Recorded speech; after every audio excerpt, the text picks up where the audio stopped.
अनुभव महांती द्वितीय बाहागर पर एबे मुह खोली वर्षा प्रियदर्शिनी। तो आपण माने जानिथिबे अनुभव महांती एबे जागृति शुक्ला को विवाह करिसेंती।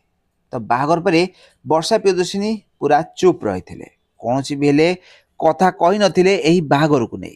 हेले एबे सोशल मीडिया रे वर्षा प्रियदर्शिनी निज मुह खोलिसेंती आउ से निज पोस्ट माध्यम रे जणैछंती कि किछि सोशल मीडिया रो यूजर माने वर्षा ना भूल तथ्य किंबा तांकर फोटो को व्यवहार करी कौनसी भूल तथ्य प्रचार और प्रसार न करंतु बोली वर्षा प्रियदर्शिनी निज फैन माननकु कहिसेंती।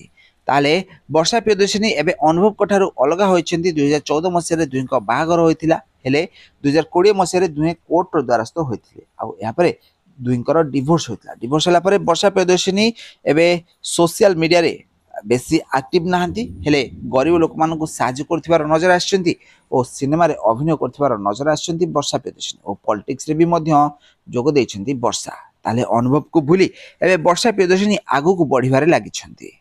हेले अनुभव को नै ओ जागृति शुक्ला को नै वर्षा को पूर्ण थरे ट्रोल करा जाउछि, जाहाको कि वर्षा सफा सफा सोशल मीडिया रे न करिया पई कहिछंती। ताले जेउ यूजर्स माने वर्षा प्रियदर्शिनी को फोटो को नै भूल तथ्य प्रचार और प्रसार करेंगे से विरुद्ध में से कार्यानुष्ठान ग्रहण करेंगे बोली कहिसेंती।